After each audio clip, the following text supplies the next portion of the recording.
The most amazing thing about Novak Djokovic is that he just doesn't seem to give up, ever. Even when you think that he's down and out, he'll come back from behind and give his opponent a reality check. A major reason for this motivation is his quest to become the greatest player of all time. In today's video, we're talking about his coach, Goran Ivanisevic, saying that no has absolutely no limits. So, let's dive in. First up, Ivanisevic says Djokovic and Nadal have no limits. No's participation in the US Open is looking more and more unlikely. He doesn't plan on getting vaccinated, and the US government doesn't plan on changing its regulations. Still, the Serbian has said that he's training as if he'd be allowed to play in the tournament. Now that he has won 21 Grand Slam titles, the debate about which player from tennis's Big Three retires with the most majors seems to focus solely on No and Rafa Nadal, who claimed his 22nd title a couple of months ago. While many still consider Roger Federer to be the GOAT, it doesn't seem like he's still part of the race. Still, the Swiss maestro has repeatedly proven that the rules just don't apply to him, and who knows, maybe he'll do it one more time. And considering how he's planning to make his return to professional tennis soon, we might just see him make another great comeback. In a recent interview with Croatian agency HINA, Ivanisevic said that even before he became No's coach, he had predicted that both he and Nadal would end up winning more than Roger. He claimed that if they're healthy, they have no limits, and he believes that they'll continue to win. Goran, it's easy to say this now, but we doubt you really believed this back then when Roger was literally head and shoulders above pretty much everyone else. And Novak wants to win 30 Grand Slams. Goran revealed that he and Djokovic go back a long way.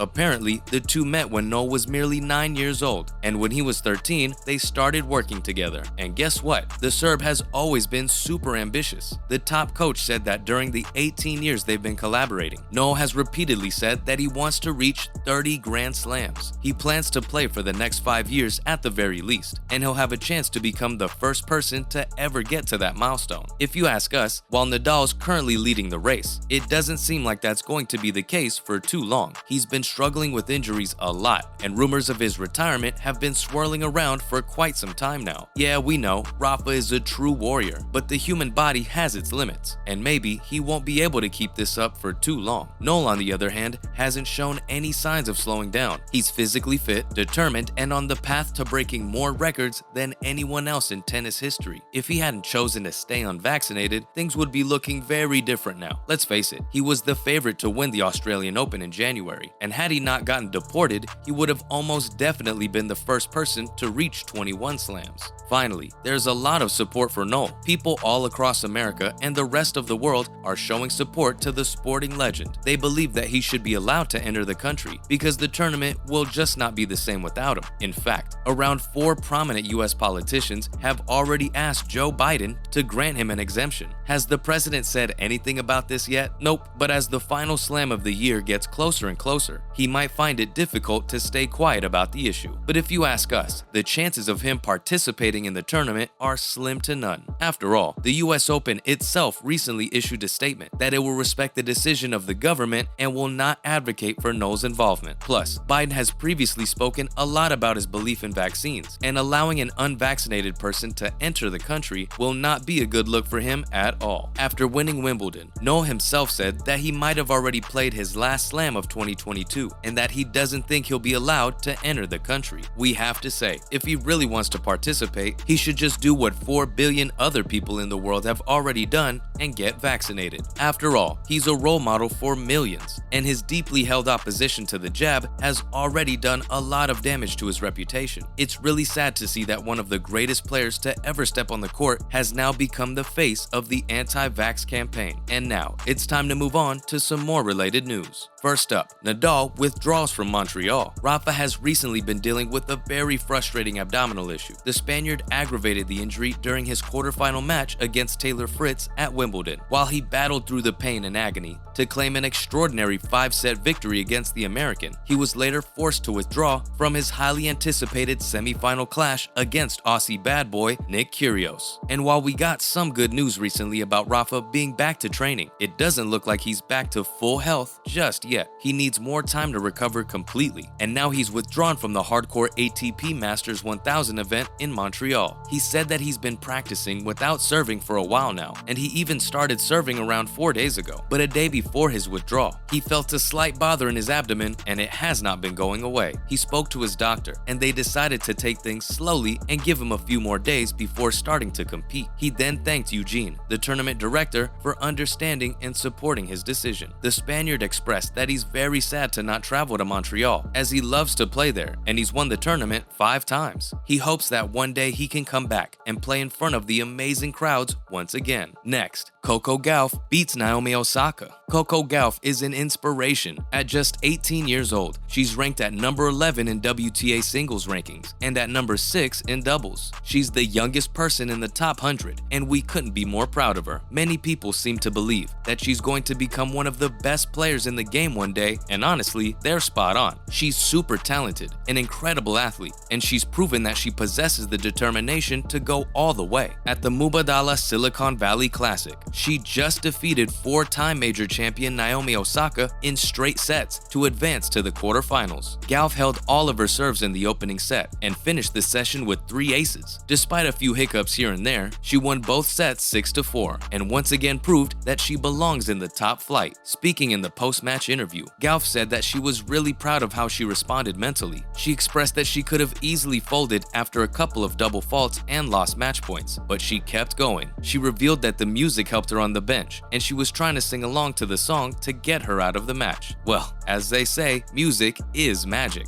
Finally, Nick Kyrgios opens up about losing at the Wimbledon final. Kyrgios went on an extremely chaotic and impressive run at this year's Wimbledon, but ended up falling just short of Grand Slam glory in the final when Novak came from behind to claim the title. And obviously, losing like that took a toll on the Aussie. He recently expressed that it took him a while to get over that loss, because ever since he first started playing tennis, he just wanted to win a Wimbledon championship because, in his opinion, that's the highest accolade you can achieve. He said that he got so close that he almost tasted it, because of which it was really hard for him to stomach that loss. He then added that he's done everything he can to bounce back and has been training really hard. The 27-year-old will be hoping to replicate his form at the US Open, and honestly, this is a very good opportunity for him to win his first slam. With Noel out and Nadal struggling with injuries, this is his time to take advantage and prove that he has the mental strength to go all the way. What he needs to do the most is keep his cool and make sure he doesn't let his emotions get the better of him. That's a wrap for this video. Do you think Noel will be able to win 30 Grand Slams before retiring? And should he be allowed to play at the US Open? Let us know in the comments below. Make sure to give this video a thumbs up and subscribe to our channel for more videos like this. Goodbye for now, and see you in the next one.